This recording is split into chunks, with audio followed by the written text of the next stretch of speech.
Black CEO denied withdrawal service at her own bank. 7 minutes later, she fired the manager on spot. Some people walk into a room and don't need to say who they are because they built the very walls. And yet they're still asking me. This story starts W. Buddha. They made her wait. They Treya what they didn't realize, until it was far too late, was that she wasn't just a customer. She was the CEO of the in just 7 quiet, powerful minutes. She didn't she, and changed. Before we dive into this jaw-dropping story, drop a comment and let us know where you're. Because this it's abo fairness is, have you ever walked into a room and felt it? No words, no signs, just a subtle shift in energy that told you, without a doubt, you didn't belong. Not because of anything you said, not because of anything you did, just because of how you looked, because of the skin you live in, because your shoes weren't expensive enough, because you didn't match their picture of who's supposed to matter. This isn't just a story about a bank. It's a story about perception, about quiet prejudice dressed up as protocol, about the moment when service turns selective and dignity is offered on a sliding scale. She walked in to make a withdrawal. She had the ID, the account, the right. What she didn't have, at least in their eyes, was the look. So they stalled, they whispered, they questioned her value. What they didn't know was that she was their CEO. And in 7 quiet, measured, devastating minutes, she flipped the entire system on its head, not with rage, but with composure. Not by shouting, but by calling someone who already knew her name. Before we begin, where are you listening from today? What city, what time, what kind of day are you having? Drop it in the comments, because stories like this don't just belong to one woman in one moment. They belong to all of us who've ever been overlooked, underestimated, or told, without being told, that we're not the right fit. Fairness isn't a mission statement. It's a mirror. And sometimes, the most powerful change begins when one person refuses to step aside and chooses, instead, to stand still. Now picture this. A woman steps into the Royal Street branch, a limestone building tucked on a busy corner in the heart of New Orleans, on a Tuesday morning that felt, at first, like any other. She's not escorted. No designer labels, no executive badge to announce her title. Just a deep blue coat, pressed slacks, and a soft leather bag with worn edges. To anyone watching, she's just another customer, average, unremarkable. But the moment that glass door whispered shut behind her, something shifted, not in the air, but in the way people looked at her. What she came to do that morning was simple: make a withdrawal from her own account. What she didn't expect was how quickly her presence will become a problem, because the people inside that bank didn't know who she really was. Not yet. But they were about to learn that the woman they tried to stall, dismiss, and push quietly out the door was the one person in that building with the power to shut the whole thing down. And today, she didn't come to be seen.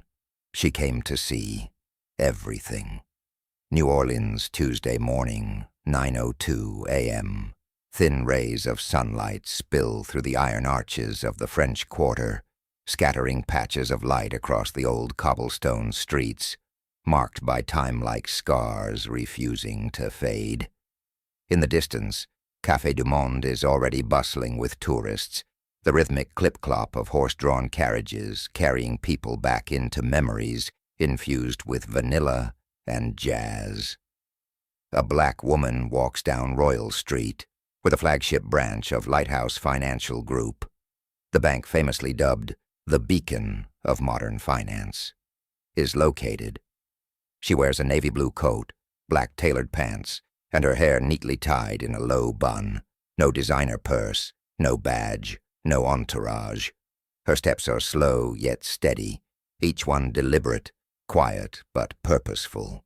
She stops in front of the glass-covered building, its name gleaming in silver letters. Lighthouse Flagship, Royal Street.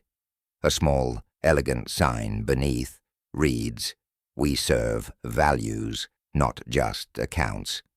She eyes the phrase, offering a faint smile, not clear whether it's appreciation or simply acknowledgement. And as she pushes open the door, unbeknownst to everyone inside, the storm has just begun.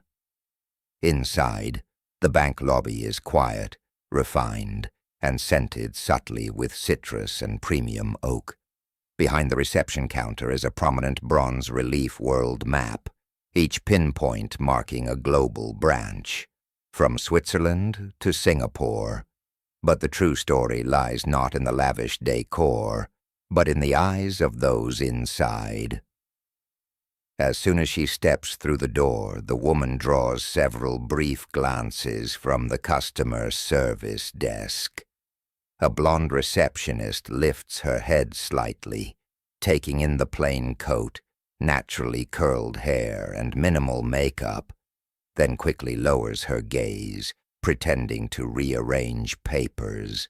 Nearby, a middle-aged man in a dark gray suit is being warmly served tea and engaged in friendly conversation as if he's a long-time friend.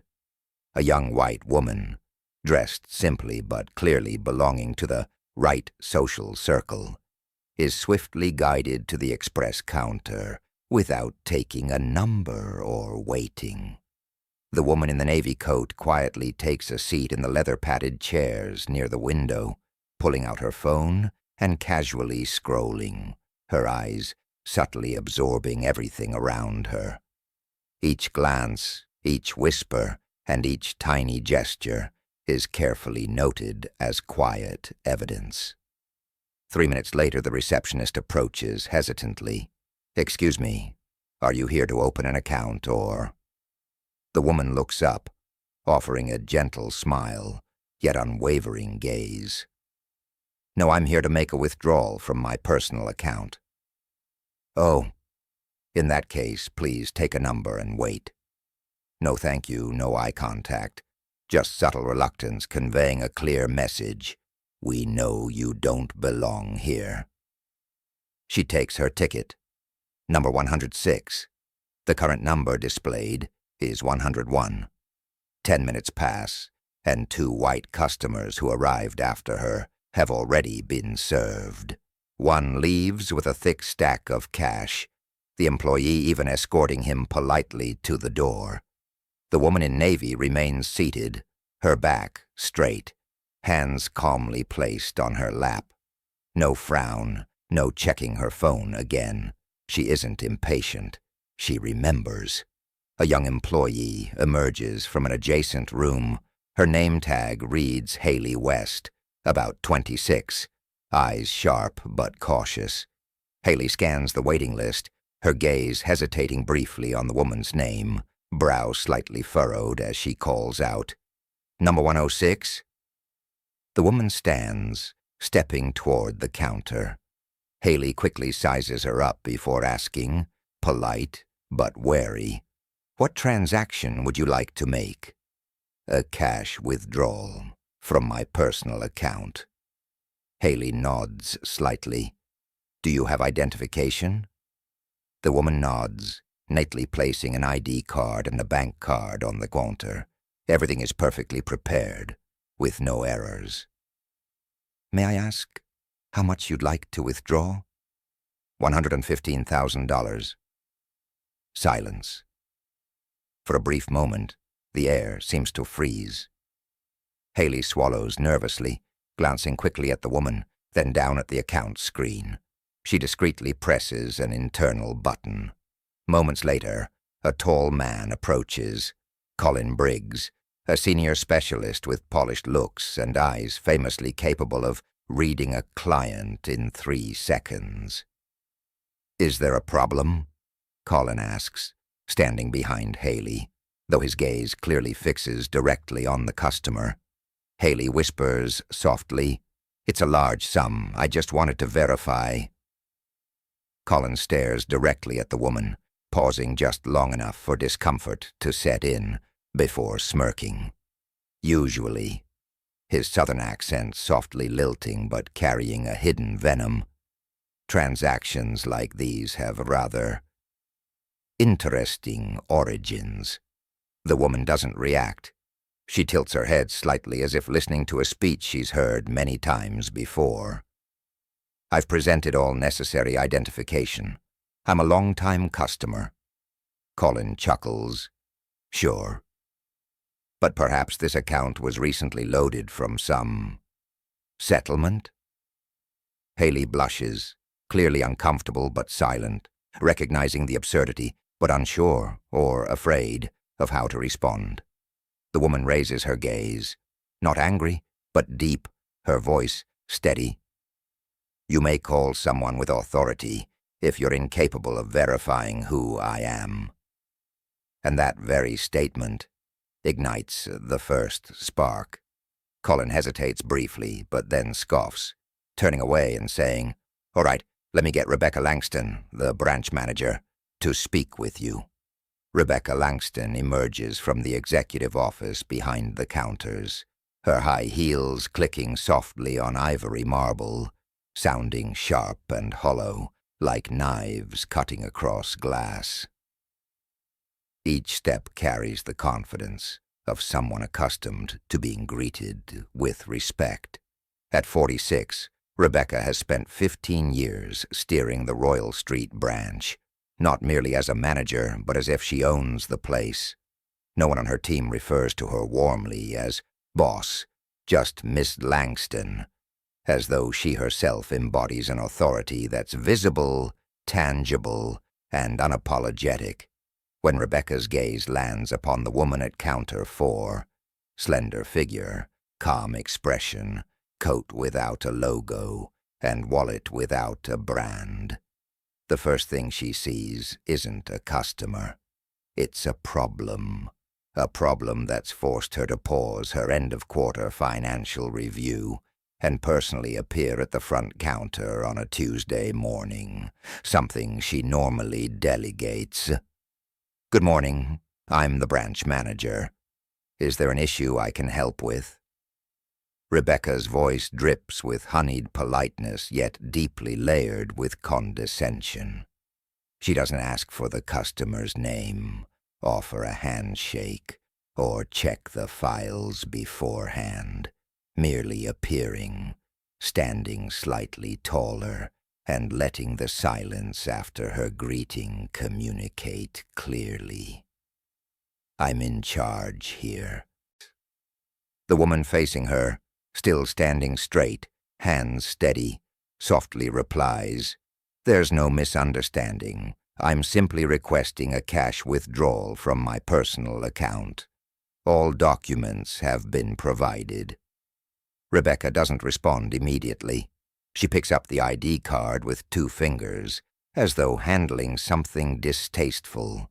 Her eyes skim over the printed name, Nia Carter, a name that clearly doesn't register, and it's precisely that lack of recognition that starts the cascade of mistakes.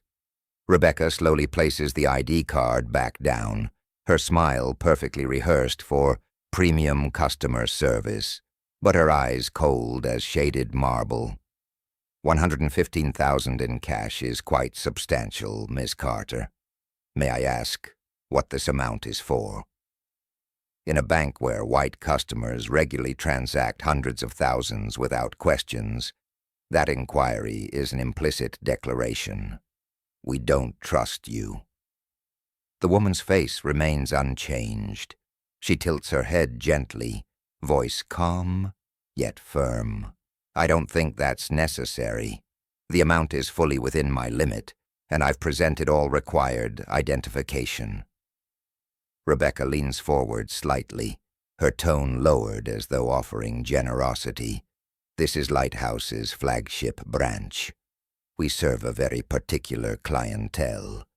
Perhaps you'd feel more comfortable at our standard branches. They might handle transactions like yours more quickly." A slight pause, then she adds, layering it with cold precision. "Perhaps the check-cashing store on Bourbon Street. They're familiar with handling transactions like yours." That remark, in another context, could pass as advice. But here, amid the elegant bank lobby, under the curious stares of white customers and the complicit silence of the staff, it's an insult. Subtle, cloaked, yet unmistakable. At the next counter, a middle-aged man finishing his transaction turns sharply, brow furrowing. A young woman filling out a deposit slip glances up, lips tightening, eyes flashing briefly with something caught between discomfort and recognition, a discomfort tinged with guilt. But no one spoke up. Nobody ever speaks up in situations like this because the way Rebecca delivered it, calm, gentle, and perfectly polite, ensured that if you reacted, you'd become the troublemaker. Nia Carter didn't immediately reply with a single word. Instead, she calmly took back her ID and bank card from Rebecca's fingers, placing them neatly on the counter like rearranging chess pieces. Then, with an almost surreal composure, she pulled a phone from her purse. A simple action, yet enough to halt the entire bank lobby for exactly 3 seconds. She dialed a number, waited for a heartbeat, and when the call was answered, she spoke quietly, yet decisively. "Veronica, I need you at the Royal Street branch. Right now." Her voice wasn't loud, nor threatening, but clear, firm, and unmistakably authoritative. Not the voice of someone waiting to withdraw money, but of someone giving commands. It was that precise moment, not her gaze, not her title, but this brief phone call that changed the atmosphere of the entire lobby. Rebecca blinked. Colin, who'd been leaning casually behind the counter, turned slightly toward Nathan, whispering, "Did she just call Veronica Hughes?" Nathan chuckled, but the laugh was brief and stifled, as though forced through a tightened throat. Nobody knew anything for certain, and no one realized that in the next 10 minutes, it wouldn't be just one transaction being disrupted, but an entire system on the verge of internal collapse, simply because it had gone unchallenged for too long. The polished white marble veneer, luxurious and shining, was merely the facade, masking a foundation that had already begun to rot. Rebecca turned on her heels, heading back to her executive office, her shoes clicking against the stone floor like a metronome, marking a rhythm only she could hear. A melody of old power, one in which she always had the final word. But this time, those heels sounded oddly hollow, each step echoing faintly with the realization that the ground beneath her feet was no longer solid, but fractured by a subtle, yet growing crack. The shaken confidence of someone who had insulted the wrong person. Left behind in the lobby were hushed whispers spreading swiftly, like drops of oil spilling into clean water. She must have walked into the wrong bank. Haley heard someone whisper behind her back, and though it wasn't directed at her, it felt like a jab right in her chest.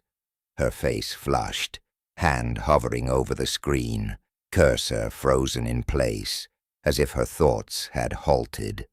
The woman, Nia, still stood quietly at the counter, eyes fixed on nothing particular, yet somehow giving everyone the unsettling sensation that they were being watched.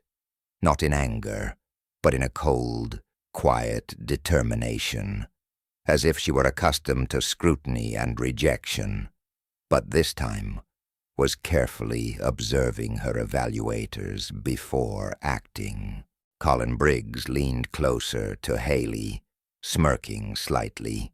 Does she really know Veronica? Do you buy that?" Haley didn't answer, but a strange uneasiness began to creep into her chest. She had followed protocol. True enough, large transactions required supervisor approval. But the feeling gnawing at her wasn't about the money itself. It was the blatant disparity in treatment. That morning, a white man in an ash-gray suit had walked in requesting a $200,000 withdrawal to pay for an antique watch auction. He laughed loudly, proudly showing off a wrist tattoo, and Colin joked warmly, "Planning to buy time itself?" No questions about the money's origins, and no double-checking IDs.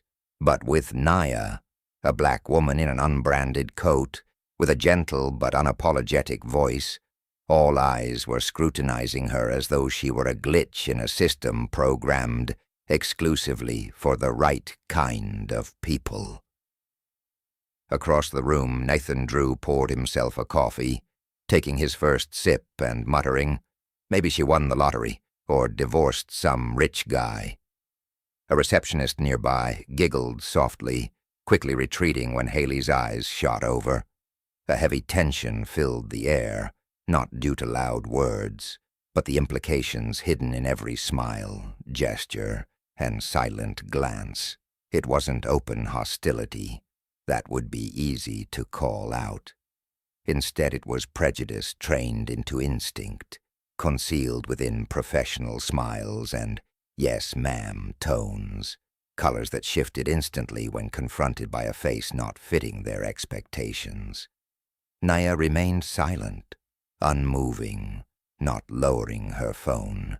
Every second she stood there deepened everyone else's discomfort. She wasn't angry or arguing. Her composure reflected back the system's own anxiety, a system unaccustomed to being challenged in this manner, by mere presence, by standing tall under skeptical gazes, and by making one phone call that set unseen gears into motion. At another branch, this attitude might be overlooked, but on Royal Street, the self-proclaimed gateway of the Lighthouse brand, each mistake ceased to be internal. They became visible, exposed, and today that visibility had been triggered by a small gesture. Naya lifting her phone as casually as a customer checking their balance. Only she was calling directly to the top of the power chain. Inside her office, Rebecca Langston shut the door behind her, exhaling a sigh of relief. But that relief lasted barely 2 heartbeats. She pulled out her phone, checking her afternoon schedule, convincing herself she'd handle this minor situation later. But when her eyes landed on an internal message notification from corporate headquarters, a Level 3 urgent alert flashing, "Immediate camera reporting, Royal Street branch. Emergency surveillance activated." The first thing she felt wasn't surprise, but a chill down her spine. Level 3 wasn't for technical glitches. It was strictly for when someone high-ranking, very high-ranking, was on site. Out in the lobby, Haley finally looked up, directly meeting the gaze of the woman before her, not in suspicion, but in a mixture of caution and confusion.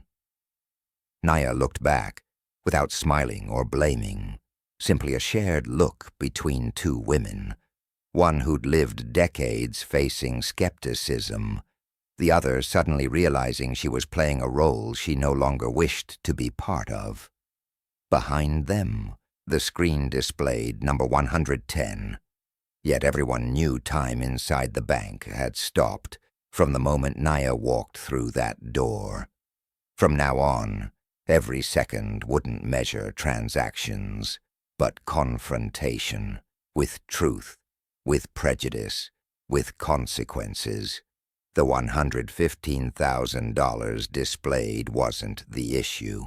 Not for Lighthouse Financial, not for Royal Street, a branch accustomed weekly to handling millions from art collectors, global traders, and Louisiana's elite. That sum fell comfortably within the executive advantage account limit, accounts reserved exclusively for clients with over $3 million in quarterly flow. It triggered no red flags, no alarms, nothing unusual. Yet it prompted 3 individuals in that lobby to erect a wall of suspicion solely because it was requested by a black woman in a navy coat named Carter. Colin Briggs leaned against the counter, arms crossed, eyes darting from screen to Naya's face and back again, as if trying to pinpoint a discrepancy. Yet the only inconsistency wasn't on the screen. It was in his mind, and in the framework the system had nurtured for him for the past decade. Large withdrawals must align with a certain image, and that image had never included a black woman walking alone, with natural hair and no Swiss watch. Haley's hand rested motionless on the keyboard. The screen displayed Naya Carter's impeccable account record, Executive Advantage Black Tier, opened in 2014, available balance exceeding $7.3 million. No freeze alerts, no red flags, and no suspicious activity notes. A perfect record. Yet she hesitated. Not because of protocol, but because Rebecca hadn't returned. And in Haley's world, no transaction over $100,000 proceeded without a manager's nod, protocol or not. Nathan approached from IT, holding a security tablet, pausing beside the counter. Glancing briefly at Haley's screen, he commented, half joking, half serious, "Definitely not a regular customer, probably involved in something special." Colin laughed. A calculated laughter meant to ignite suspicion, prompting others to join in judgment. All eyes converged on Nia, not as a customer, but as a subject of scrutiny, like someone wearing sandals and an old t-shirt while browsing diamonds. Nothing was openly stated, but everything was clearly communicated.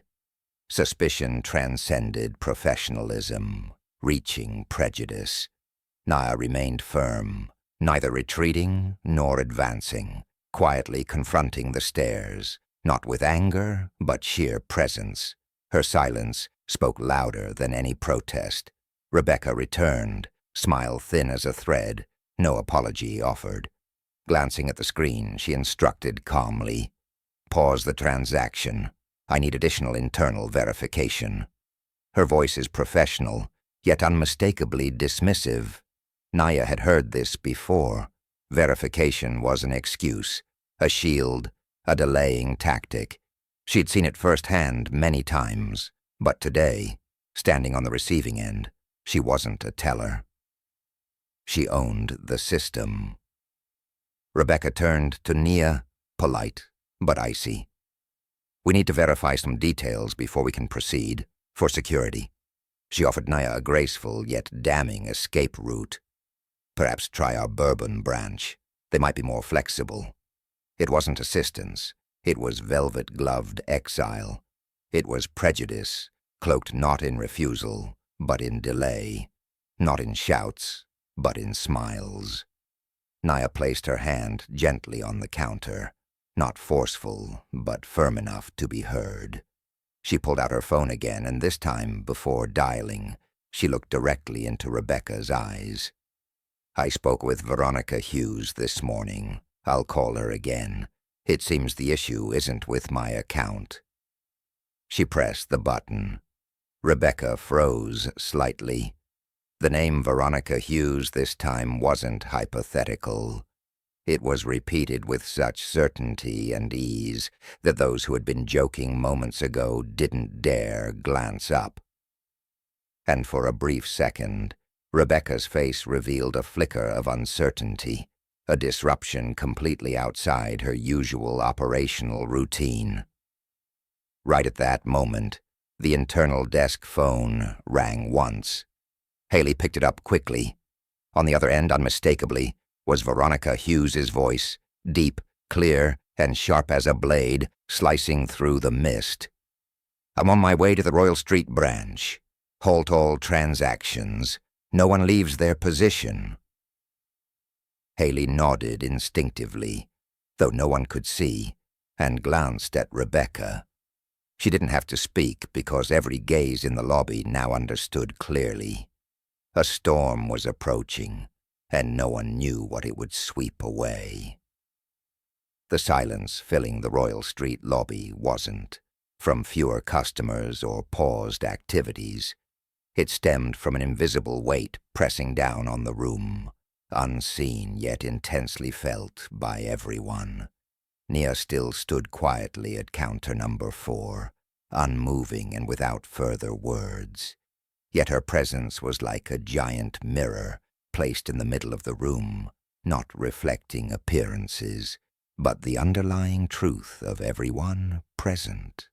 Haley, behind her screen, felt a chill down her spine, not from anything specific, but from the realization she was now part of a moment that could be written into either a report or history itself.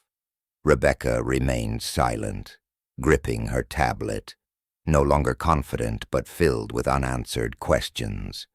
But Nia, who'd made 2 phone calls and calmly awaited the arrival of a woman named Veronica, wasn't anxious. She knew exactly where she was.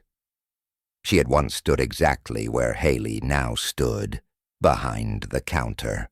More than 18 years ago in an old branch in Jackson, Mississippi, Nia, a fresh community college graduate, sat behind a worn plastic counter next to a photocopy machine, wearing a name tag, reading Intern N. Carter.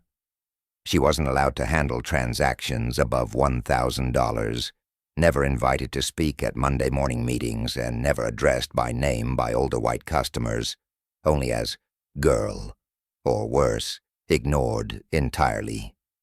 In her first week, a man in a Ralph Lauren suit tossed a checkbook onto her desk, snapping sharply, "Cash this for me, but first, get me someone real." Someone real, by his definition, meant a white employee, someone with the proper look to handle money.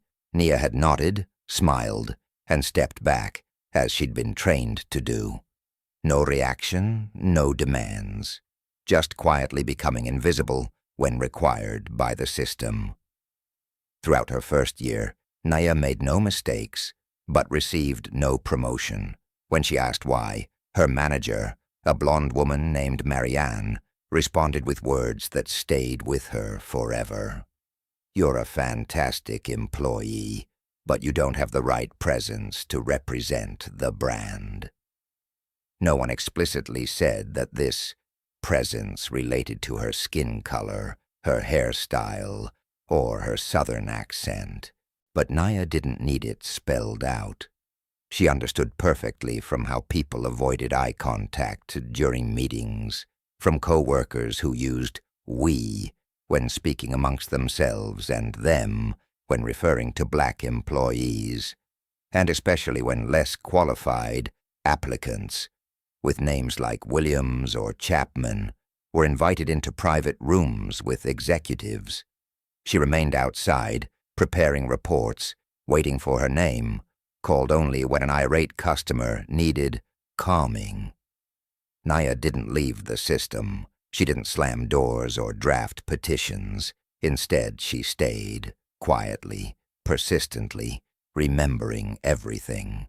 She moved from branch to branch, learning every procedure like a second language, accumulating not just skills but evidence, seen, heard, unreported, but undeniably real in every interaction. Every rejection didn't provoke anger. It strengthened her memory. And from those memories, she rose, not through forgiveness, but determination, to become someone no one could ignore. At 32, she became the youngest regional director in Lighthouse Financial's history. At 35, she stepped into the vice president of operations role. And when the former CEO retired, during a tense 4-hour board vote, where eyes avoided hers while casting ballots, She became the first black woman CEO in the corporation's history. In her inaugural speech, she said one phrase no one fully understood at the time. "I will build a bank where no one bows their head because of their skin, their hair, their accent, or because they dared enter the right door with the wrong expectations." And today, at Royal Street, she didn't have to repeat herself, because everyone in that lobby now understood clearly, more vividly than any press release could communicate. Standing there, without raising her voice or displaying her title, she slowed every heartbeat in the room, not because of the $115,000 withdrawal, but as a measure of ethics, courage, and memory. People like Naya don't forget. They aren't humiliated, they document. And when the time comes, they don't retaliate, they correct the system. Haley looked at Nia once again. She didn't know Naya's past, but in that moment when their eyes met, she felt something profound, the stark difference between someone shaped by the system and someone who had learned to see through it. And somehow, Haley knew from today onward, she no longer stood alongside those who mocked or sneered. The clock on the wall showed 10:07 a.m. In 12 minutes, Veronica Hughes would walk through the door, and Royal Street would cease being Lighthouse's flagship branch because of high revenues, instead becoming the starting point of an entire structural overhaul, initiated by a withdrawal transaction and a woman once rejected but never deterred. Veronica Hughes wasn't the kind of person whose footsteps silenced rooms. She silenced rooms with the meaning behind her arrival. Previously, each branch visit she made had been scheduled, carefully prepared, and neatly tidied, like fluffing pillows before guests arrived.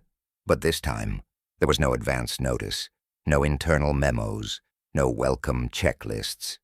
Veronica walked in like a sudden drop in atmospheric pressure, revealing to those who thought they understood the system that they had never really known true power.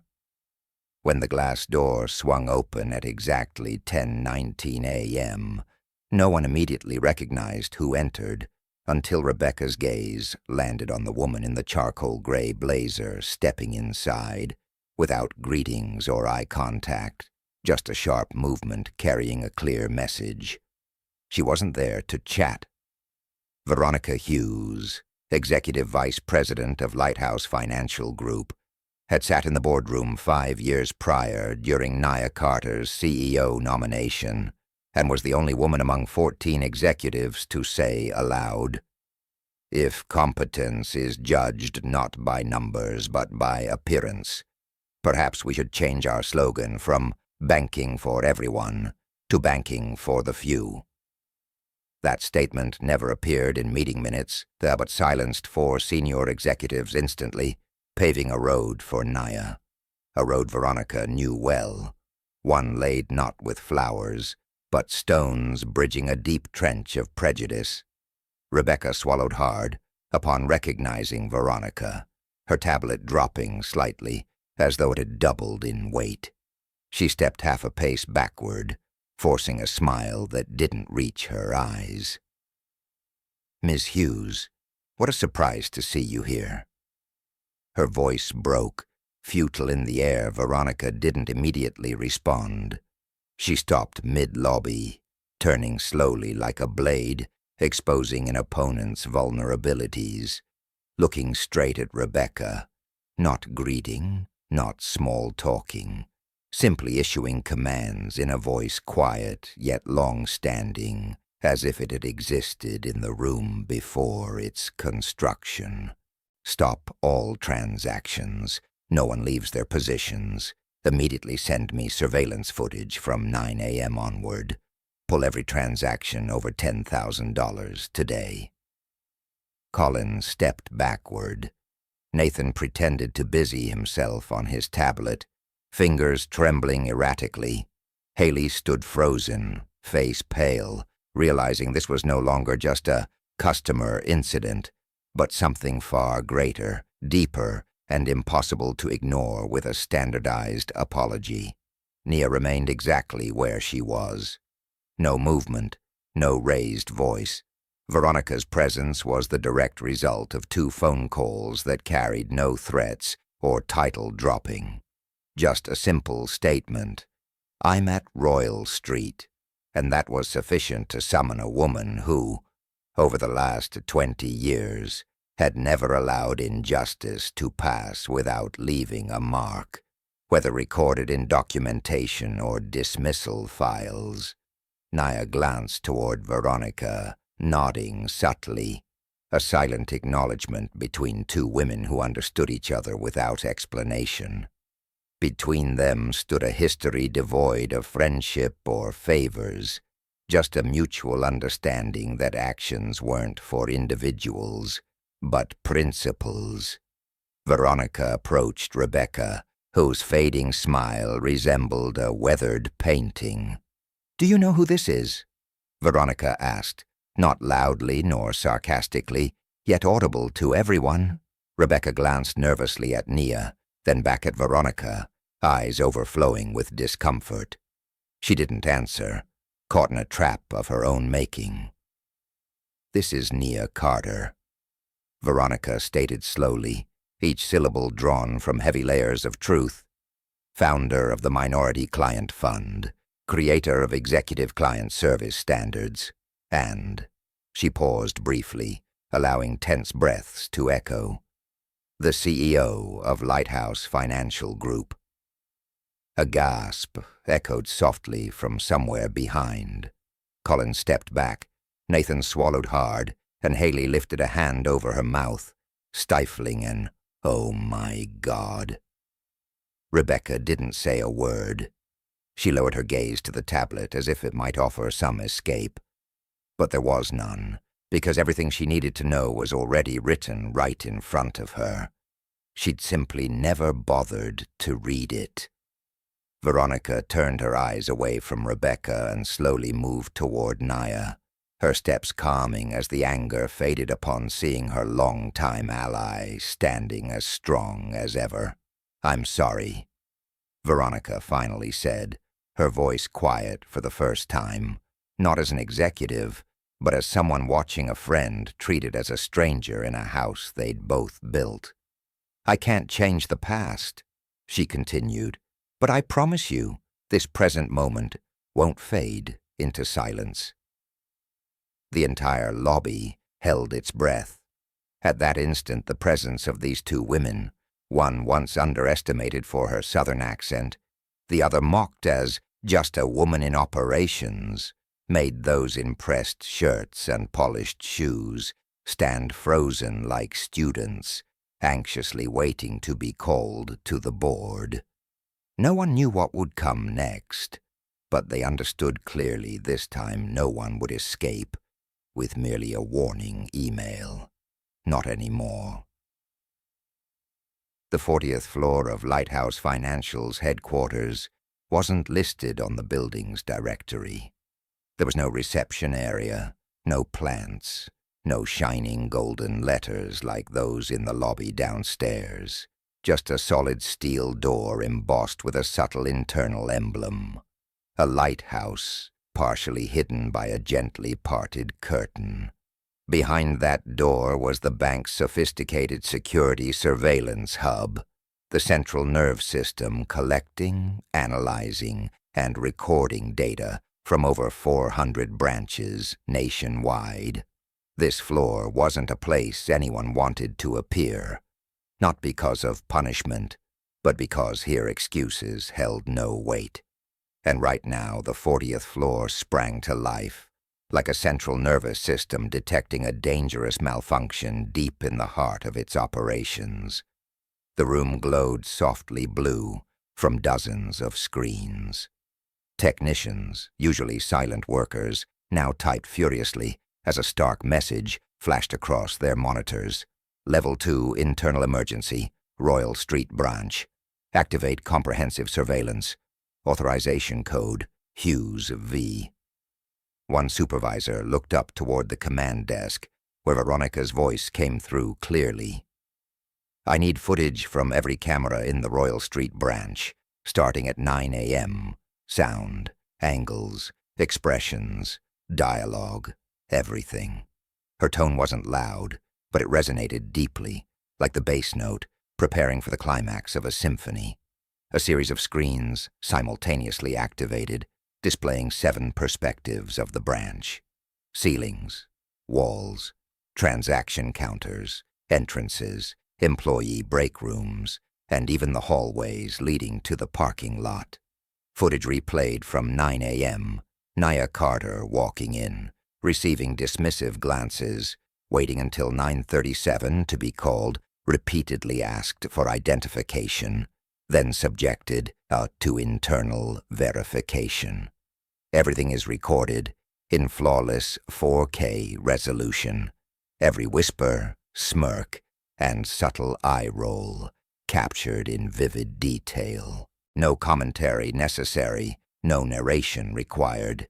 Each action spoke powerfully for itself, revealing systemic discrimination so ingrained it didn't require orders, merely implicit acceptance. Jonathan Prescott, chairman of Lighthouse Financial's board, had arrived in the control room at 10:32. He stood, gripping a quarterly financial report, eyes locked on the screen showing Rebecca Langston telling Nia Carter she might be better off at the check-cashing shop on Bourbon Street. Beside him, Catherine Reynolds, VP of Growth Strategy, couldn't hide her shock.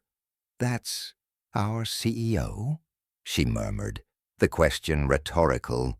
Jonathan nodded slowly, as though each movement hammered another nail into the coffin of the reputation they'd spent 2 decades building. "Replay from her arrival until Veronica Hughes's entrance," Jonathan ordered, his voice raspy, each minute of footage visibly hurting him.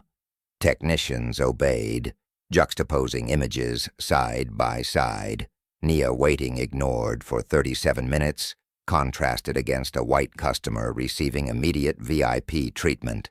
Nia required to show multiple IDs versus a white client, Charles Monroe, effortlessly withdrawing $120,000 with just his card.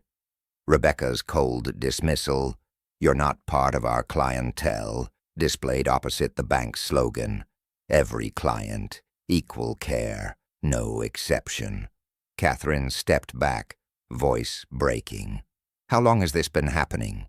A young, pale-faced supervisor answered shakily, "Based on AI behavior analysis, at least 18 months. Veronica, connected via live feed, interjected firmly, "This isn't just one branch. It's symptomatic of our entire system.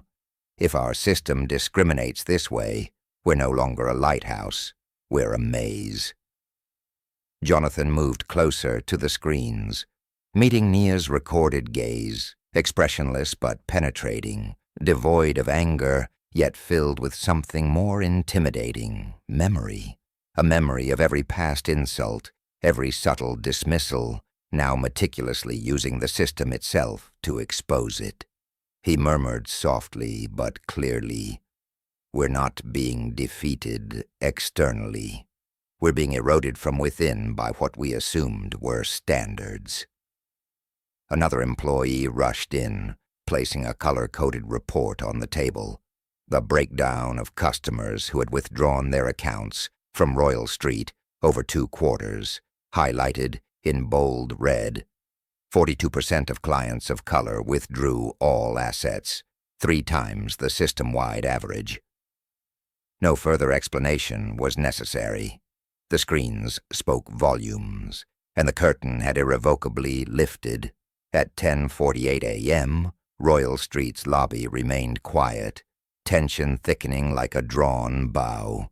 Rebecca stood pale behind the counter, knuckles white, gripping her tablet. Colin Briggs, who had laughed mockingly earlier, now refused eye contact entirely. Nathan Drew simply stared downward, seemingly praying the marble floor might swallow him. Haley, who first handled Naya's transaction, stood frozen, understanding instinctively that leaving now would be not just a breach of protocol, but an escape from the history unfolding before her. Naya said nothing further since Veronica's arrival, standing motionless yet dominating the space. Her silence now spoke louder than any accusation. On Nia's navy blue suit lapel, the tiny golden lighthouse pin was finally noticed. An elderly client whispered nervously, "I think that's the CEO." A middle-aged man who'd just entered halted, glanced between Veronica and Nia, then slowly retrieved his phone, not to make a call, but to record history. Upstairs on the 40th floor, live footage captivated board members unable to blink. Each of Naya's subtle movements wasn't personal. It symbolized the alignment or divergence from every stated value Lighthouse had proclaimed. Veronica approached Nia, handing over a sealed envelope. Naya opened it, revealing screenshots, internal data, and behavioral analysis reports. Each page, evidence of an unofficial yet undeniable policy of exclusion. "I ordered this compiled within 2 hours," Veronica explained quietly, but the system needed only 37 minutes. The discrepancies were obvious. Nia nodded slightly without reading further. She had witnessed it firsthand. Evidence wasn't what she needed. It was acknowledgement. She took one deliberate step forward, causing everyone to flinch slightly. Rebecca instinctively retreated. Colin leaned away, startled. Nathan stiffened like a reprimanded student. Haley swallowed hard. Gravity seemed intensified, silencing keyboards and halting money counters. All eyes were fixed on one person, the very person previously ignored, mocked, doubted, now undeniably occupying the highest position in their workplace. Naya's eyes moved calmly from face to face, not with anger, but the measured gaze of a true executive, evaluating not resumes, but real-time behavior. "I don't need anyone here to recognize me when I walk in," she stated quietly yet firmly. "But I need you to remember how you reacted when you didn't know who I was." No one dared move or interrupt. "I've entered dozens of branches, from glass skyscrapers to places with cheap wood floors," she continued evenly, "but nowhere else have I seen the hierarchy of service displayed so openly, not through policy, but through glances and attitudes."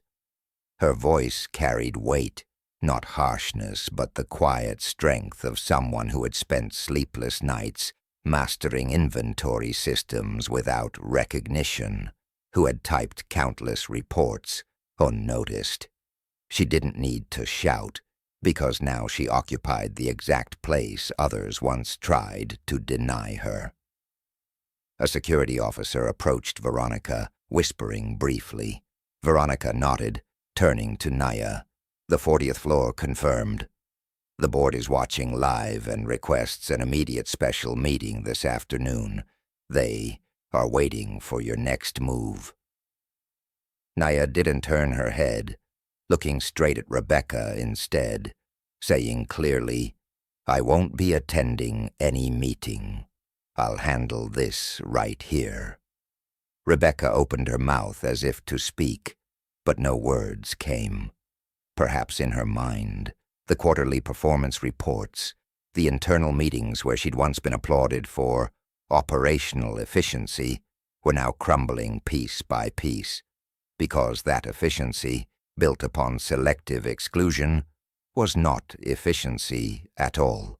It was hidden discrimination, and under the gaze of a woman who with a single step had forced an entire system to confront itself, it could no longer stand. Naya nodded slightly to Veronica, like pressing an invisible trigger, and with that small gesture, the power dynamic at Royal Street officially reversed. She didn't need to announce her title, for it was no longer something on a business card. It was now in every gaze, shifting swiftly from arrogance to fear. They had laughed at the name, Nia Carter, and now they stood silent, realizing this woman wasn't just a name. She was their consequence. At 10:56 a.m., no one sat down in the Royal Street lobby. They stood as if attending a trial they'd never anticipated. No benches, no lawyers, no jury lined up neatly. Only a black woman in a navy coat standing at the transaction counter, facing employees still wearing lighthouse badges, and she alone would deliver the verdict. Nia Carter didn't step onto a podium or reach for a microphone. She simply stood there, eyes scanning each face, each glance cutting not like blades into flesh, but deeper into truth. At that moment, business cards, titles, KPIs, commendation letters, all turned to worthless paper scraps. The only thing left was this question. How had you treated a human being you thought undeserving of respect? Veronica stepped back quietly, like a soldier retreating to allow the commander to take the lead. None of the customers left the lobby. An elderly woman folded her arms tightly, eyes shining behind thick glasses. A delivery worker, clutching his cap, watched silently. They weren't spectators to a scandal. They were witnessing justice, not in a courtroom, but in a true leader's decisive action. Without any cue, Nia began speaking. Her first words were not aimed at the guilty, but rather at those silently observing, uncertain, afraid. "I don't fire people for a look," she began, her voice calm and even, resonant as a bell starting an ethics lesson. "I fire them for behavior, for prejudice disguised as procedure, for complicity without explicit command, for mocking laughter while customers stand humiliated." She paused, turning first toward Colin Briggs. "You were the first to question the transaction, not because of financial concern, but because I was the one making it. You mocked me, speculated about the source of my money, and ridiculed my accent. You didn't act as a banker. You acted as a gatekeeper deciding who deserves entry." Colin's mouth opened, but no sound came. Nia denied him any chance to respond. "You're fired, effective immediately." No applause, no murmuring, only quiet breaths, as everyone realized this was no threat. It was an order. Nathan came next. "You enabled toxic remarks. You spoke about me as if I weren't present, as if I were an object, not a person. You didn't protest because you feared losing your status. You became complicit because you believed no one would know." Nathan dropped his head, sweat beading on his forehead, not from embarrassment, but from understanding he had no escape. "You're fired, effective immediately." Nia turned again, her gaze settling firmly on Rebecca Langston, the woman who once held total control over branch operations, proud of her impressive quarterly figures, confident that the system would always shield her. "Your error wasn't procedural," Nia began, "but in decision-making. You told me to visit another branch because this place wasn't used to handling people like me. Your polite words mask the refusal of dignity, not based on documentation, but skin color, not on financial risk, but prejudice." Rebecca tried to steady her voice, lips trembling. I was just following safety protocols." Nia silenced her with a glance. "Procedures must never become tools to filter who deserves respect." Nia stepped slowly toward Rebecca. Not loud, but every footstep echoed like a gavel. "You didn't recognize me. That wasn't your mistake. Your mistake was how you treated me when you thought I was simply a black woman trying to withdraw money. That was your choice, and every choice carries consequences." She paused briefly, then firmly stated, "You're fired. Effective immediately." The words required no signature, no stamp, because Nia's very presence was the decree. Veronica nodded quietly. Security oraquashed gently. No one was cuffed or dragged out, yet each departing step echoed their past decisions, guided out not by force, but by their own actions. Haley remained, face pale, eyes brimming with tears. Her name hadn't been called, but she knew she wasn't innocent. When Nia turned toward her, she shivered slightly, bracing for the verdict no one wished to hear. But Nia didn't condemn her. She moved closer, reading in the young woman's eyes anxiety, remorse, and something even more precious, awareness. "You followed the procedure correctly," Nia said, "but your mistake was not questioning when the procedure started smelling wrong." Haley's voice broke. I knew. I should have." Nia gently nodded, cutting her off with a softer but unyielding tone. "You won't be fired, but you will retrain, not just in procedure, but to recognize when you're becoming part of the problem." Haley began to cry, not from relief at being kept, but from understanding she'd been offered a rare chance at redemption, something Nia herself had rarely seen for many years. Silence filled the lobby as 3 dismissed employees quietly exited. Customers stood still, watching a termination carried out without meetings, but with witnesses. Witnesses not just those present, but cameras, history itself, and the system that thought it would never be questioned. Today, it had been questioned, not by an external force, but by someone deep within its core. Someone who didn't shout for justice, but simply stood tall when others bowed their heads. As the 3 left the lobby silently, no sirens, no handcuffs, no dramatics, the only sound remaining was the truth itself. No sighs, no blame, just silence, steeped in understanding, a realization irreversible, like daylight. Once seen, no one could pretend otherwise. In the entire Royal Street lobby that morning, only one person didn't laugh, didn't retreat, didn't defend herself, and didn't silently join in. Though she could easily have done so out of habit or fear, that person was Haley West, standing behind the counter, eyes filled not from reprimand, but from finally seeing her place on the map of power and prejudice she had mistaken for professionalism. Haley had been the type of employee praised for stability, punctual, reliable, uncontroversial, never disciplined, yet never celebrated. Throughout her 3 years at Royal Street, she never thought she contributed to injustice, because injustice to her had always felt distant, in headlines, social media posts, or movies, not on her very own computer screen verifying customer data. She hadn't seen it, not due to inability, but because she'd never thought to look closer.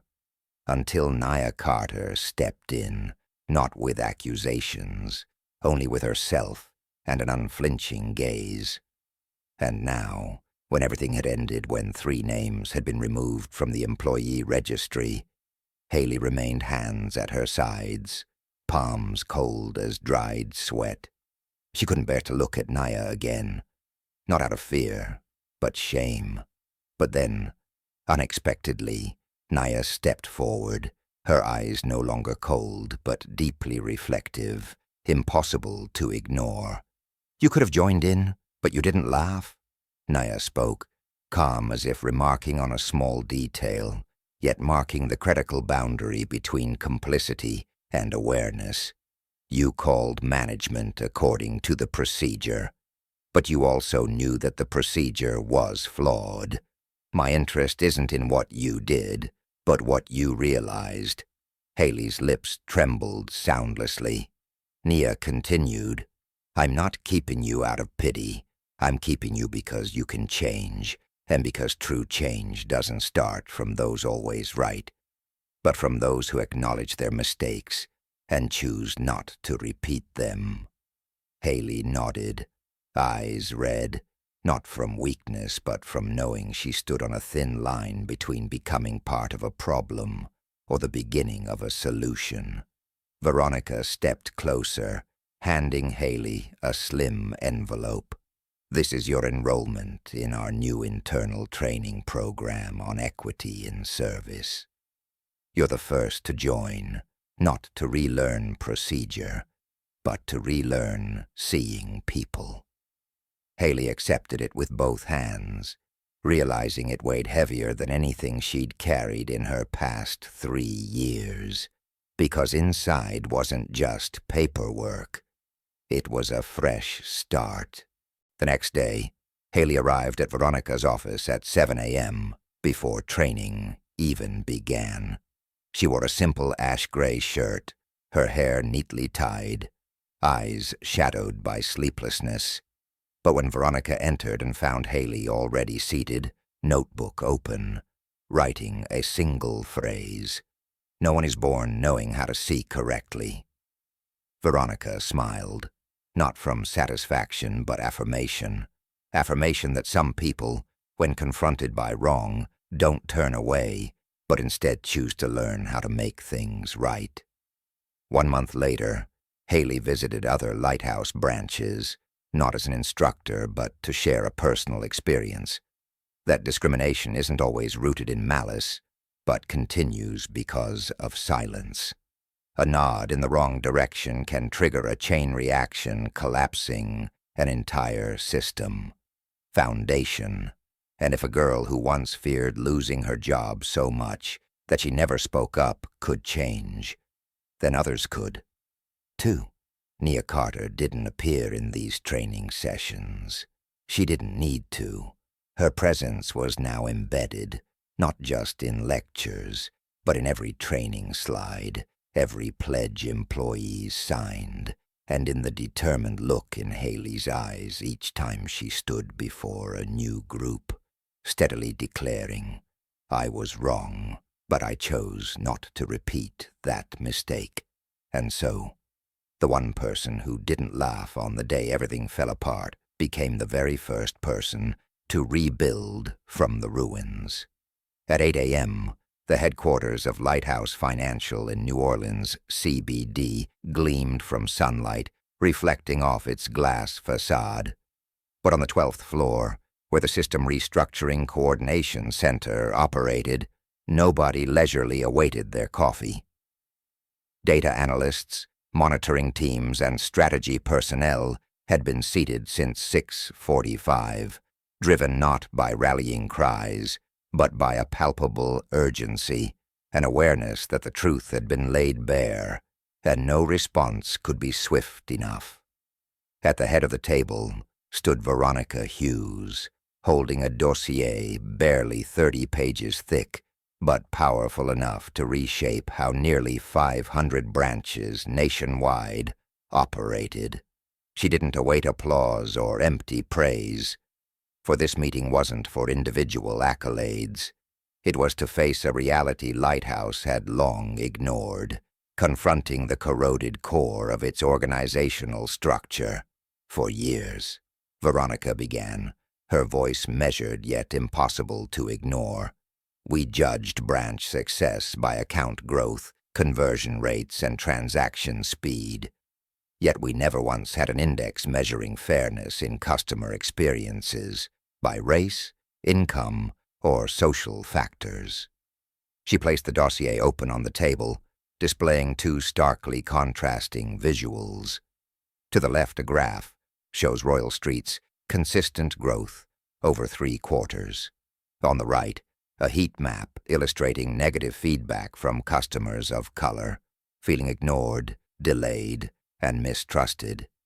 If we only look left, we might believe everything is fine. But the right side, is where we lost trust. Nobody in the room challenged her. Numbers don't lie. They're either spotlighted or hidden, depending on whether they fit comfortable narratives. Jonathan Prescott sat opposite, rigid-backed, eyes locked onto the document. He'd once opposed proposals for identity-based analytics, arguing they intruded on transactional emotion. Today, he stayed silent, realizing the emotions his system disregarded had cost 3 Royal Street employees their jobs and forced a CEO, to teach his staff about respect. Veronica continued steadily. I don't need the board's approval to begin because our prolonged silence has already provided it. We'll implement immediate steps. First, every branch will be reassessed using new metrics, including service equity, cultural sensitivity, and employee conduct indexes. Fail these benchmarks, and there will be no bonuses, promotions, or delays. Second, any unjustified transaction delays won't just end with apologies, but with an internal complaint system monitored externally. And third, she looked directly at Jonathan. Every branch-level personnel decision will be reviewed by a committee diverse in race, class, including customers and employees who've directly experienced discrimination. The atmosphere thickened, not with dissent, but with recognition. If Lighthouse genuinely pursued this, it wouldn't just mark a strategic pivot, but a challenging journey into deeply sensitive territory. Nia Carter wasn't present, yet she resonated in every spoken word, her single action not merely affecting a branch, but compelling an entire organization to confront its true reflection. That afternoon, a memo was dispatched throughout Lighthouse Financial, signed by Veronica Hughes. Its concise yet impactful heading declared clearly, "Equity reform isn't an option, it's our standard." There were no accusations, no lists of disciplined employees, only a single guiding statement. The Royal Street incident wasn't one isolated moment. It resulted from thousands of smaller moments where we chose silence over questioning. Immediately below were the new indexes and criteria. A special note was also included. If you've witnessed inappropriate behavior but didn't know how to respond, you now have a place to report it and someone willing to listen. On the ground floor lobby, replacing the old portrait of the executive team from the early 2000s, a new plaque was installed. At Lighthouse, customers aren't classified by wealth. They're treated with dignity. Beneath it was a hotline, not customer service, but a direct line to the CEO's office. It was Nia Carter who'd insisted upon that. Over the following 3 months, every performance report started with the equity index ahead of revenue. Managers previously proud of quick processing times now explained why satisfaction rates among customers of color lagged 15% behind white customers. Employees once considered exemplary professionals were challenged as to why they couldn't remember the names of regular Asian customers visiting weekly for 2 years. Regional directors who once considered priority service a privilege now signed agreements stating explicitly that no customer gets priority simply for resembling them, nor does anyone face exclusion for deviating from their familiar image. In a quarterly internal briefing, when asked about Royal Street's aftermath, Nia Carter responded simply, "Accountability doesn't end with firing someone. It truly begins only when the entire system learns to never repeat that mistake again." On May 12th, at 9 a.m., a 5-minute, 42-second video appeared on Lighthouse Financial's homepage, YouTube, X, and national television. There was no voiceover, no blurred effects, no dramatic music. It opened with a black woman in a navy coat standing silently in a bank lobby, surrounded by indifferent glances, whispered conversations, and a polite but decisive suggestion. "Perhaps you'd be more comfortable at another branch." The screen then split into 4 frames, simultaneously showing scenarios from the same branch that day. A white man effortlessly withdrawing $120,000 without questioning. A white woman warmly greeted and served immediately. A black couple left waiting 45 minutes merely to verify their account balance. And the 4th frame, Nia Carter, CEO of the bank, asked for additional verification for safety reasons. No further explanation was needed. The footage alone illustrated clearly what many had previously only felt intuitively. Systemic discrimination in financial services doesn't announce itself loudly. It occurs quietly, through intentional delays, subtle shifts in tone, and discreet glances. This time, it was recorded from every angle. Less than 6 hours after the video's release, the hashtag number banking, while black became the top national trend. Social media erupted, not with fleeting outrage, but shared memory. Hundreds began recounting their experiences, being refused withdrawals because their names sounded different from their IDs, or being asked to wait for supervisors simply for being Asian business owners opening accounts. These individual accounts merged, forming a collective picture clearly showing discrimination wasn't isolated. It was systemic, sustained by habit, silence, familiarity, and belief it would remain unnoticed. Media coverage avoided sensationalism. CNN termed it a catalytic moment, reigniting financial reform conversations reminiscent of the 1980s redlining era. The Atlantic opened an editorial bluntly. When an organization's highest-ranking leader goes unrecognized by its gatekeepers, the issue isn't isolated, it's systemic misprogramming. Meanwhile, the New York Times devoted its second page entirely to an interview with Nia Carter, where she neither blamed nor claimed credit, stating simply, "I don't need people to know who I am. I just need the system to stop pretending it doesn't see what happens daily." 3 days later, an internal meeting video leaked. In it, Beth, a teller present that day who hadn't laughed or mocked, just stayed quiet, was asked, "Why didn't you join in?" Her response, slow, slightly trembling, resonated deeply. "For the first time in my life, I saw someone who didn't lower her head, didn't lash out, didn't fight back. She just stood there. And I saw myself reflected in her. Someone afraid of being misunderstood and judged. I wondered, if I didn't speak today, who would stand for me tomorrow?" Beth's words became a widely shared meme, not for poetic depth, but for universal resonance with fears and desires to be seen, heard, and treated rightly. Lighthouse Financial didn't respond with prepared statements. They responded with action. Within 2 weeks, 42 branches entered a retraining model. Old KPIs disappeared, replaced by an equity index. Fair customer treatment is now a mandatory metric alongside revenue. Within 30 days, over 12,000 employees signed a voluntary personal pledge. "I'm responsible, not by order, but by choice, not just for my actions, but for ensuring that misconduct never becomes normal around me." Nia Carter didn't appear in further interviews. She didn't need to.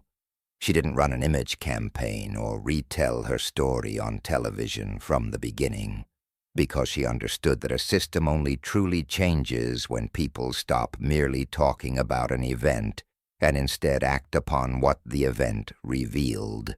Lighthouse was now doing precisely that, not to salvage its reputation, but to rebuild a foundation strong enough that no future video would ever be necessary to prove injustice existed. On a Friday morning in late June, New Orleans' sky was blanketed by a thin layer of clouds, like a delicate white veil, softly diffusing the rising sun. A gentle breeze drifted through the lower garden district, carrying the scent of freshly toasted bread from a small corner bakery, and the murmurs of people beginning their workday. Yet, at the intersection of St. Charles Avenue and Felicity Street, a crowd gathered before a building once shuttered by Lighthouse under the vague explanation of asset restructuring, now reopened, not as a bank, but as a window. Literally, not figuratively. On its red brick facade, a new bronze plaque was prominently displayed, engraved simply yet meaningfully. Lucille's window, a place where everyone is seen. Beneath it was a quote, "We cannot change our skin, but we can change how we see." No author is listed, none needed. Anyone following the Royal Street incident knew these words were spoken by Nia Carter during a closed-door meeting when proposing the creation of this place. And the name Lucille belonged to none other than her mother. Lucille Carter once cleaned offices at a local bank in Jackson, Mississippi. She worked night shifts, passing brightly lit conference rooms she was never invited into, and cleaning tables where deals were discussed without her. In employee files, she wasn't even listed by her full name, just Ms. L on her time cards. Yet she once told her daughter something Naya never forgot. "As long as I'm seen, I exist. But as long as they ignore me, no matter how brightly I polish the floors, I remain invisible." Those words didn't appear in textbooks, but they became the guiding principle for an unprecedented initiative within the financial industry. A place where the community's presence wasn't honorary but supervisory. Lucille's window functioned not as part of any specific branch, but as an independent extension of the Lighthouse system. It didn't handle money, issue cards, or process transactions. Instead, it featured open, round tables without hierarchies, where customers could share experiences, good, bad, or neutral, and each month these stories were aggregated, analyzed, and integrated into internal reports carrying as much weight as quarterly revenue. No experience was dismissed as insignificant or merely subjective. At Lucille's window, personal experiences became data, and that data reshaped human behavior. That morning, Nia Carter didn't stand on a stage to cut a ceremonial ribbon. Instead, she sat in a wooden chair by the window, wearing a linen shirt and jeans, quietly observing through the clear glass people of diverse skin colors, ages, and attire entering. An elderly brown-skinned woman carrying a shopping basket walked in, nodded politely to a volunteer, and took a seat without needing a number. A young Asian man approached a desk to fill out a form regarding feeling spoken down to during his initial visit to the Uptown branch. No one rushed him. He took his time, writing deliberately, as if it were the first time someone sincerely asked for his opinion. At another table, Haley West, now the coordinator for the Review to Renew program, sat guiding 3 student interns, teaching them not to handle feedback through closed-ended questionnaires, but by active, uninterrupted listening. On the wall, a large screen displayed live ratings from branches, green for positive experiences, orange for neutral, and red for needing review. Beneath each was a small checkbox. Did you feel treated as a human being? This wasn't merely a soft question. It was central, impossible to ignore. Veronica Hughes arrived late. She didn't apologize. She didn't need to. Naya spotted her through the glass, smiled, and gently waved. When Veronica entered, nobody stood up. They continued their work. Here, titles didn't elevate you. Your actions did. Veronica sat beside Nia silently, both looking out onto the street. After a long pause, Veronica breathed softly. If your mother were still alive, she'd be proud. Naya didn't respond immediately. She looked across the street, where a little girl held her mother's hand, smiling and waving at the large windows. Nia waved back, then turned gently toward Veronica. I don't need her pride. I just need her to know, today, nobody cleans floors unseen anymore. And there, in a center without safes or growth quotas, but with sunlight streaming into every sincere conversation, Lucille's window opened. Not for Naya, not for Lighthouse, but for everyone who'd ever been looked at but never truly seen. 4 months after the Royal Street incident, new Lighthouse billboards began appearing in airports, bus stations, and shopping districts nationwide. Gone were cliches about leading customer experiences or the bank of the future. Instead, they bore a single, stark phrase in white letters on a black background. Fairness isn't policy, it's reflex. The Lighthouse logo appeared smaller than usual, as if stepping aside to spotlight what truly deserved attention. Passers-by paused, compelled by words prompting a reflection. When was the last time their reflex had been human, rather than a mere cog in a system? At headquarters, the 18th floor, formerly a closed-off executive HR office, transformed into the behavioral reflex room, an open space where employees voluntarily participated in simulations drawn from actual historical data. It wasn't structured training. It was dialogue, role-playing, and practicing fairness until it became instinctive rather than a moral test. Employees watched videos showing a customer repeatedly ask for identification while others weren't, then were asked, if you were next in line, what would you do? No correct answer existed. Only questions remained. Do you see injustice? Would you speak up? If not, why?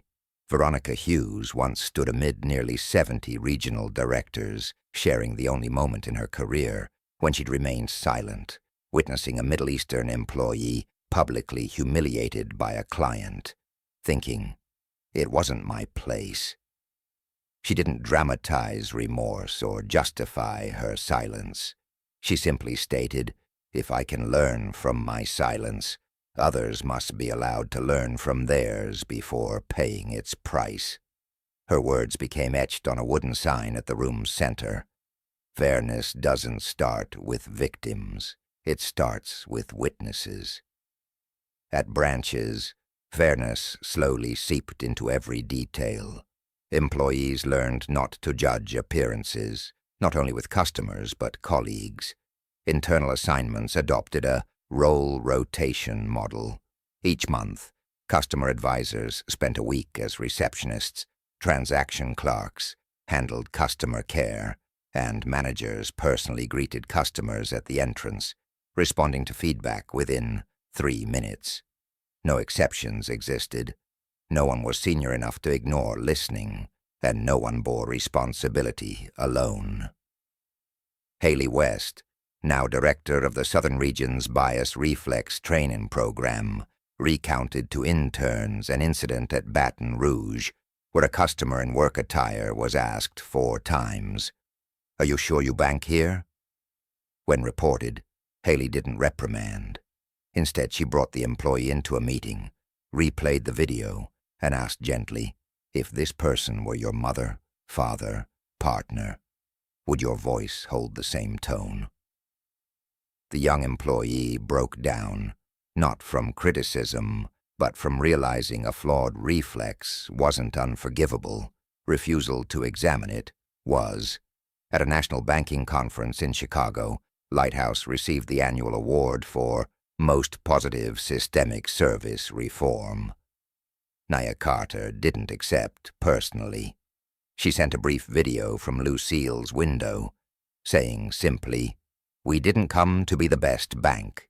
We came to be the first bank where people don't have to worry about skin color, accent, or hairstyle before opening an account." She wore no suit, no badge, yet viewers understood.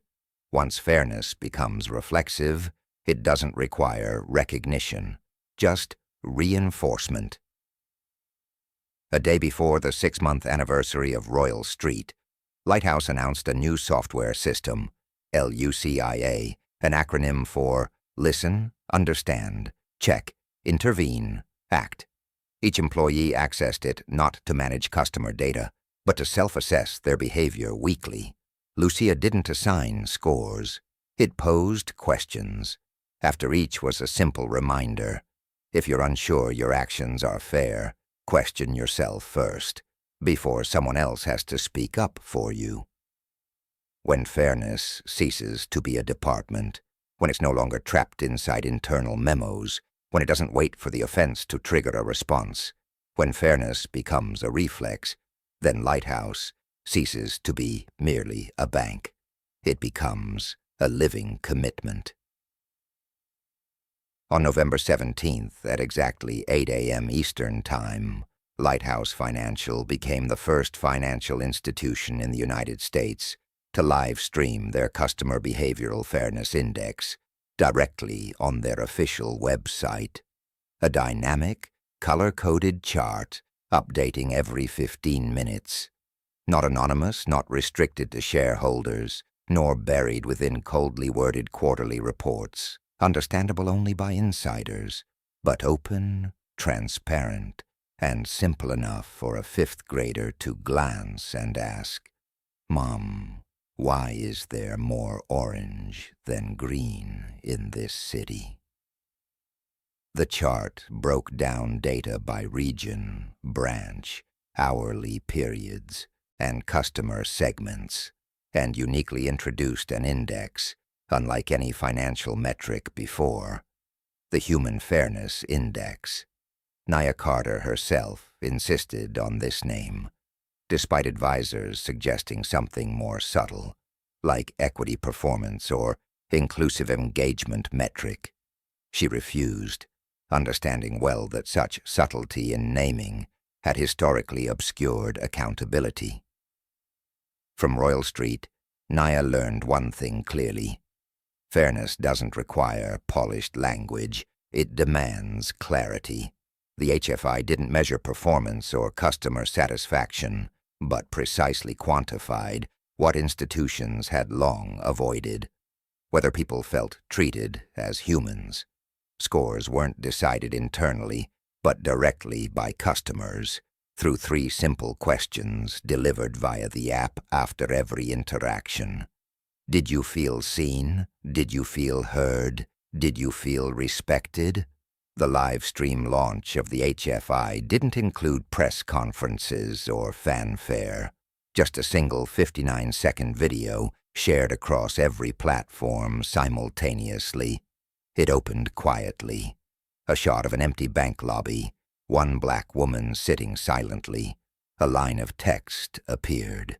Too often we've let people wait, not from a shortage of staff, but a shortage of awareness. Then, the scene transitioned to a Lighthouse employee genuinely listening to a customer through a tablet, nodding without interruption or suggestion. Next, a Minneapolis branch's HFI score rose from 58 to 87 within 6 weeks after implementing new listening procedures. The final scene showed white text against a black background. No one was born to be hidden from the light. Under that video, over 2 million shares accumulated within 24 hours, not because of clever marketing, but genuine resonance. A man named Rafael Velasquez from El Paso wrote, "I was once denied an account opening for supposedly lacking paperwork I clearly provided. Today, I see myself reflected in that index for the first time." A Korean-American woman from Seattle, Sujin Park, emailed Lighthouse directly, titling her message, "Not all of us need loans. Sometimes, all we need is an equitable glance." Within the first week, Lighthouse received over 14,000 customer responses. Not complaints, but acknowledgments about finally being seen, heard, properly named, and genuinely addressed before being judged. During a private meeting with strategic investors, someone asked Naya, "Does publicly showing the Fairness Index compromise our image control?" She didn't respond with metrics.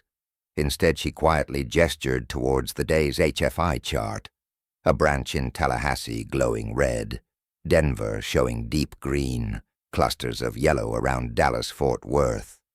She replied calmly, "We aren't losing our image. We're reclaiming the truth. In finance, nothing is more sustainable than a system where customers know they belong."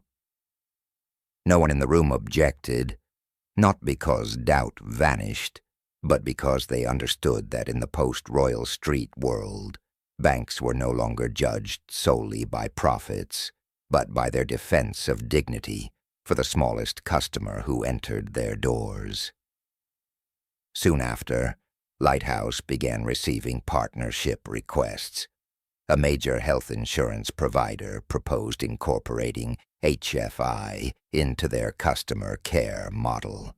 A retail chain inquired about integrating Lighthouse's 3-question feedback software after transactions. A tech recruiting firm asked to adopt the LUCIA system for employee-manager communication. Many began referring to it as the Lighthouse effect. But Naya Carter knew better. It wasn't an effect. It was the natural outcome of choosing fairness as central rather than peripheral. And so, people previously excluded from the light now saw themselves reflected clearly on an index visible nationwide, not as system errors, not as supplementary data, but as real humans with real emotions and inherent dignity. If anything remained after Royal Street, after Lucille's window, after all the restructuring filled with sweat and tears, it was this. One day, when a woman walked into a bank to withdraw money and was denied, not because of her account, but because of prejudice, she didn't raise her voice. She stood still, and her quiet stance set an entire system into motion, because fairness ultimately doesn't come from memos. It comes from light, and from having the courage to open the door and let it shine into spaces long ignored. In December, as the festive season spread across cities with sparkling lights, lines for holiday gifts forming at malls, and banks began sending their first holiday emails, Lighthouse didn't release premium calendars or cute animated thank you videos. Instead, they sent out a single photograph. It showed a room, 8 chairs arranged in a circle, a soft overhead light illuminating the wooden table in the center. On each chair was a small, simple sign with no names, no titles, only a quiet phrase, "Reserved for voices previously unheard." No signature, no logo, but recipients understood it was an invitation to sit down, speak up, and enter a space previously denied to them. This campaign was named The 8th Chair, inspired by a note Nia Carter had scrawled one sleepless night while reviewing over 3,000 customer responses after Royal Street. A single question: if you were in the room where decisions about how you were treated were made, what would you say? From that question, Lighthouse redesigned its entire internal advisory mechanism. Every regional council, every service evaluation, and every policy orientation meeting now reserved an 8th chair. Not for executives, not for experts familiar with performance metrics, but specifically for those once considered peripheral. A single Nigerian mother previously denied a loan for not understanding modern financial structures occupied the 8th chair at Lighthouse Southwest's credit strategy session. A transgender young man refused identity confirmation by staff, sat in the Chicago branch's employee retraining sessions. An elderly Native American man, ignored for 45 minutes in Albuquerque, sat in the 8th chair during Southwest Region branch restructuring meetings. They weren't granted special privileges, just the right to be present. And that presence within spaces once designed to exclude them changed everything. No longer top-down mandates. Each new decision passed through feedback from the 8th chair. Each new metric carried a notation, reviewed through lived experience, confirmed not rhetorically, but by actual signatures from real people previously touched by prejudice. At the year-end summary, instead of promotional videos, Lighthouse replayed footage from 8th chair sessions, not staged, not professionally lit, simply raw, authentic conversations where those harmed became questioners, listeners, and initiators. There was no stage, only truth. Nia Carter sat quietly in the back row that day, brown jacket zipped neatly, hair tied back. On screen, she watched elderly Leota, age 74, tremble slightly while speaking at the Baton Rouge branch meeting. "I don't need special treatment. Just ask if I'd like a seat, instead of pretending not to see me." That line never appeared on banners, yet it became embedded into a new service policy. Customers over 65 were automatically offered seating and addressed by name. No exceptions for convenience, only room to recognize others fully as human. And then, on the year's final day at Lucille's window, 8 chairs formed a familiar circle, not to collect complaints this time, but to offer gratitude. Beside each chair stood a photograph of those who'd occupied them over the past 6 months. People who helped Lighthouse adjust not through metrics, but through collective conscience. A little girl entered holding her mother's hand, tugged gently, and asked, "Mom, can I sit there?" Her mother bent down, whispering softly, "Yes, sweetie. Those chairs are saved for people who no one used to save seats for." Thus, a journey initiated by rejection concluded with an invitation, not merely to stand in line, but to sit at the table. Those chairs weren't empty or occupied. They were waiting, not for anyone special, but for those who'd believed they'd never have a seat. On the very first morning of the new year, with sunlight barely breaking over the Mississippi River, Lighthouse Financial released a single 44-second video clip across every platform previously used for financial marketing. No other bank had done anything similar. It promoted neither interest rates nor holiday bonuses and didn't promise wealth. It merely showed a series of faces, adults, children, black, white, brown, Asian, straight-haired, curly-haired, elderly, youthful, eyes grateful, teary, astonished, all doing one simple act, looking directly at the camera without speaking a single word, until the very end. At the end of the video, a single line appeared, white background, black text. Light is not something we move toward. It is something we must become. It was Nia Carter who wrote those words late in the year in an internal email sent to the entire Lighthouse system. No flashy subject line, no priority tag, just A few thoughts before the new year.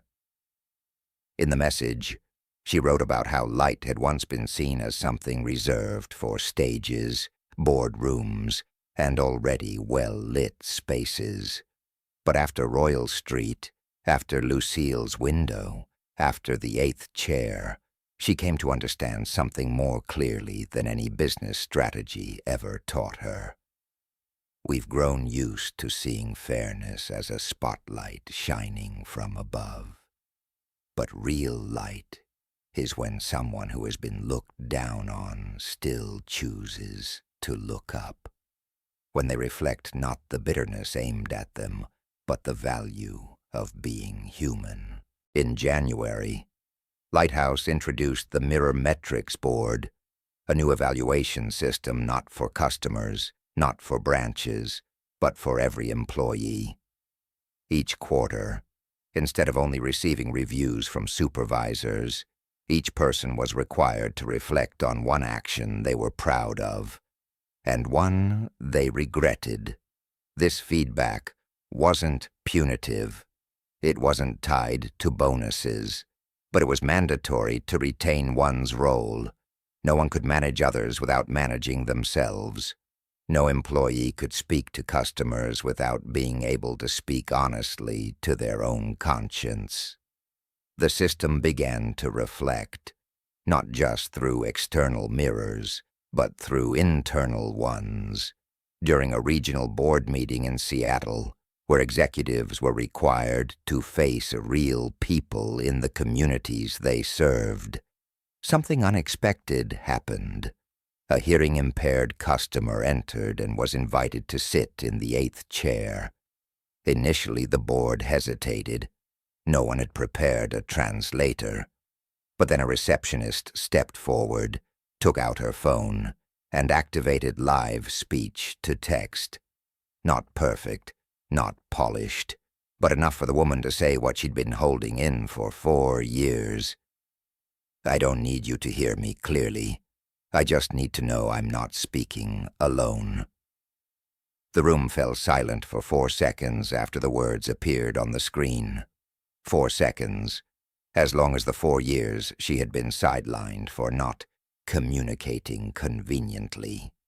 No one wrote that moment into a report, but it changed the entire regional training protocol. Starting in February, every branch would be equipped with tools to assist the hearing impaired, the visually impaired, and those who don't speak English, not as special accommodations, but as standard practice. Because Lighthouse understood that fairness doesn't lie in what you prepare. It lies in needing no preparation to treat someone right.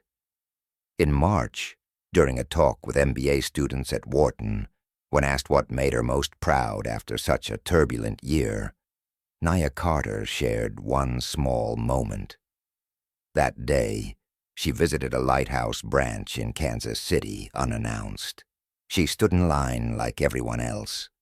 When her turn came, she was greeted by a young employee on his first week. He didn't recognize her, but when he noticed her worn canvas bag, scuffed shoes, and unbranded coat, he simply asked, "What can I help you with today, in the way you want to be helped?" She didn't reveal she was the CEO. She didn't have to. She just looked into his eyes and saw the very thing Lighthouse had been trying to plant all year. Reflected light. And in the end, when someone asked, "Can a bank really change social culture?" the answer wasn't in charts or plaques. It lived in a quiet hallway, where a customer once denied was now greeted by name, pronounced right, not rushed. It lived in a small branch in Louisiana, where 2 employees debated who got to greet the first elderly visitor of the day. It lived in a handwritten letter sent to headquarters by a 13-year-old boy. "My mom used to be afraid of banks. But now she says going to Lighthouse makes her feel trusted." And so, the light no longer shone from above. It wasn't cast in only one direction. It reflected from within, From one person to another, from the smallest gestures to the largest reflexes, from a personal story into a collective voice, and from a crack, once hidden away, into a space where the light finally came through. No one is left in the shadows. No one was made invisible. No one is born to be hidden from the light. Thank you for sticking with us until the end. If this story touched your heart, let us know in the comments below. Don't forget to subscribe and turn on the notification bell so you don't miss out on our next journey, where each story carries a profound message, a ray of hope, and sometimes even a little miracle in everyday life.